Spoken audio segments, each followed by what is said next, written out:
لیکن واقعہ یہ ہے پوری دنیا نے تسلیم کیا ہے کہ قانون کا جتنا سینس امام ابو حنیفہ کو ہے، قانون ایک علیحدہ شے ہے، اخلاقیات علیحدہ چیز ہیں، ایک شے کا اخلاقی تقاضا کچھ اور ہے، قانونی تقاضا کچھ اور ہے۔ آپ کو کسی نے تھپڑ مارا، اخلاقی تقاضا کیا ہے؟ معاف کر دو بھائی، اور قانونی تقاضا کیا ہے؟ جوابی تھپڑ رسید کرو، اس لیے کہ اگر یہ نہیں کرو گے تو اس کی ہمت افزائی ہوگی، یہ کسی اور کو بھی تھپڑ مارے گا۔ قانون کا تقاضا یہ ہے، السن بالسن، دانت کا بدلہ دانت، والحزن بالحزن، کان کا بدلہ کان، قانون یہ ہے۔ اور اخلاق کا تقاضا کیا ہے؟ وَإِن تَعْفُوا وَتَصْفَحُوا وَتَغْفِرُوا، اگر تم بخش دو، معاف کر دیا کرو، لوگوں سے درگزر کیا کرو، فَإِنَّ اللَّهَ غَفُورٌ الرَّحِيمٌ، تو اللہ بھی تو غفور الرحیم ہے۔ تقاضے متضاد ہو گئے کہ نہیں؟ کسی معاملے کے اخلاقی پہلو پر نظر رکھنا یہ اور مزاج ہوگا، اور کسی معاملے کے قانونی پہلو کی گہرائی میں اترنا یہ اور مزاج ہے۔ میں اپنا احساس عرض کر رہا ہوں، اور دنیا میں جو بات مانی گئی ہے کہ جس کا نام لیگل سینس ہے، قانون کا ایک فہم، اس میں دنیا کا کوئی شخص مقابلہ نہیں کر سکتا امام ابو حنیفہ کا۔ آپ صحابہ کو ان سے مستثنیٰ کر دیجئے، ظاہر بات ہے انبیاء اور رسولوں کا معاملہ نہیں ہے، تو باقی انسانی نوع انسانی کے اندر امام ابو حنیفہ کا پلے کا کوئی شخص، ان کے برابر کا کوئی شخص قانون کا فہم رکھنے والا آج تک پیدا نہیں۔ تو سید الفقہاء کون ہوئے؟ امام ابو حنیفہ۔ اور رئیس المحدثین کون ہے؟ امام بخاری۔ یہ ساری جو میں نے اس وقت آپ کو تمہید بیان کی، وہ اس مسئلے کے لیے پریشان کن مسئلہ یہ ہے کہ امام ابو حنیفہ کی طرف یہ بات منسوب ہے کہ وہ یہ فرماتے ہیں الایمان قول، ایمان نام ہے صرف قول کا، عمل اس میں زیر بحث نہیں آتا۔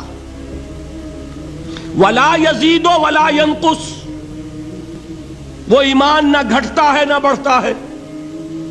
ایک سٹیٹمنٹ سمجھ میں آ گیا نا؟ اب دوسرا سٹیٹمنٹ سنیے، وہ ہے امام بخاری کا، رئیس المحدثین کا، الایمان قول وعمل، ایمان نام ہے قول اور عمل کے مجموعے کا، قول اور عمل دونوں چیزیں ایمان میں شامل ہیں۔ وَيَزِيدُ وَيَنْقُصُ، وہ گھٹتا بھی ہے بڑھتا بھی ہے۔ ایک مسلمان کو پریشان ہو جانا چاہیے کہ نہیں؟ ایمان جیسی بنیادی بات، سارا قصر تو یہیں سے تعمیر ہونا ہے، جڑ بنیاد ایمان ہے۔ ایمان کے بارے میں کوئی 14ویں صدی کے 15ویں صدی ہجری کے کوئی علماء ہوں، بڑے سے بڑے ہوں، ان کا اختلاف ہو جائے تو تشویش نہیں ہوگی۔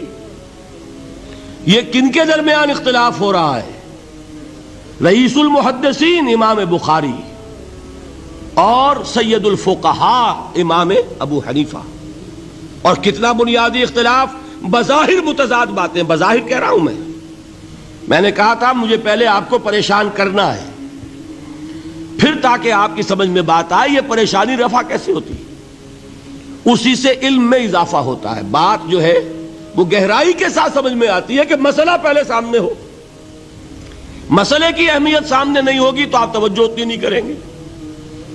تو دیکھیے تضاد کتنا ہے، بعد المشرقین جسے کہتے ہیں ہم اپنے محاورے میں، کہ ایک مشرق کی بات ہے تو دوسری مغرب کی ہے۔ الایمان قول، نہیں، الایمان قول وعمل، تضاد ہے نا۔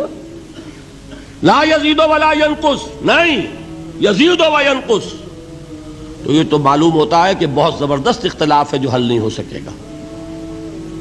اللہ تعالیٰ کا شکر ادا کرتا ہوں، اس نے اس کا حل سمجھایا۔ اور کیسا سمجھایا؟ میں پورے انشراح صدر کے ساتھ کہہ رہا ہوں، اس میں کوئی تصنع نہیں، کوئی تکلف نہیں۔ میرے نزدیک دونوں باتیں 100% درست ہیں۔